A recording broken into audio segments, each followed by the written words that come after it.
The political firestorm raging at Toronto City Hall intensified today, and so did the speculation swirling around Rob Ford and what Toronto's mayor will or won't do next. His lawyer says Ford is considering rehab, and now his own brother, who has stuck by him through thick and thin, thinks Rob Ford needs to take some time away from work. Mayor Ford, your brother's calling on you to take a break. Are you going to take a break, Mayor Ford? Can you guys just give me some personal time this afternoon? I'm dealing with a very serious personal issue right now. Can you just please give me that time? Does that mean you're taking a break, Mayor Ford? Ford never answered the question on what was supposed to have been his day off. The media swarm followed him to the health clinic in the City Hall lobby. There, Ford first rolled up his sleeve, then loosened his shirt to get a flu shot. Ford also met with members of his executive committee. He tweeted this picture of himself and city staff. The message read, "Getting ready for the next council meeting." Ford left City Hall the way he arrived, mobbed by reporters. However, there was one notable change. As he left City Hall, he was not behind the wheel. Ford is now using a driver, but other than that, gave no sign of what he plans to do. So where does this leave the City of Toronto and its municipal government? Here now is the Deputy Mayor, Norm Kelly, describing the situation. Right now, if this were a car and the gear that we were in, we're in neutral right now, to answer your question. When are you going to put it in drive? Well, it could be coming up Wednesday, or the mayor might make an announcement early next week. He's been known to do these things without consultation. Also watching the political drama unfold, Ontario's Premier Kathleen Wynne. Today she was asked her thoughts about the latest video of Ford showing him stomping around a dining room in a drunken rage. It is very disturbing, and I hope that he will do what's best for him and his family. As the Premier of the province, I am watching the situation very closely. It's extremely important to me, obviously, that the City of Toronto be able to function, and that's what we're paying close attention to. While the mayor's next move remains a mystery, one thing is certain: he won't be on the radio this weekend. His weekly show has now been officially cancelled.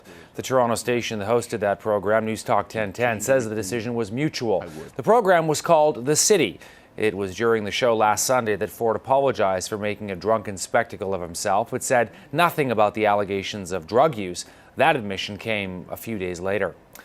And on top of all of this, yet another legal twist to tell you about. At issue is this infamous photo of Rob Ford outside an alleged crack house. A lawyer for the man seen in this picture, Mohammed Khattak, says he's pleased the Crown has decided that the video allegedly showing Rob Ford smoking crack is considered totally irrelevant to his client's case.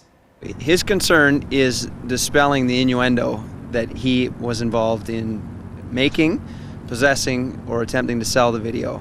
So he and his family have a very great interest in being able to dispel that innuendo, and they're very happy with the result today. We feel that the Crown was very diligent in going and looking at the video herself and then advising us of what she could. And she said very clearly here today that Mohammed Khattak is not on the video and is not heard on the video, and that in itself is a tremendous relief to them, because hopefully now when it's reported there will be some distance between him and the video. So we're very grateful for that, and we consider that a victory. Now, Rob Ford's legal problems are far from over, and he could be facing a new series of bombshells as early as next week. That's when a judge is expected to rule on a mountain of legal documents, evidence collected by police that was heavily redacted when it was released late last month. Media lawyers say more details of the investigation into Sandro Lisi, Ford's occasional driver and friend, should be made public. They say the people of Toronto have a right to know what police have found and if the mayor is in any way implicated or not. And this just in, after leaving for a day to attend a personal matter, we've now got word that Mayor Ford has just returned to Toronto City Hall. We'll take you there live here on News Channel if there are any developments on that. Joining us, though, on the line is Rob Ford's lawyer, Dennis Morris. Mr. Morris, thanks again for talking to us again today. Have you had an opportunity to speak to Rob Ford today? No, I haven't, Todd. I believe he had to leave in reference to a family matter. Tell me this, if you did have an opportunity to speak to him, let's say either today, later on today, or over the weekend, what might you say to him? Well, Todd, I think everything that we've said in the past has been said, and he's mulling over his options. What do you make of his brother, Doug Ford? I mean, this is a man who has really stuck by him, his biggest defender, also a city councillor, now saying it might be time for Rob Ford to take a break from City Hall. I want to get your thoughts on that, Dennis. Well, as you can appreciate, Doug has his opinion, and the deputy mayor as well, and council, and numerous other individuals. So that's excellent that everyone's hoping to have the mayor do something to change his lifestyle.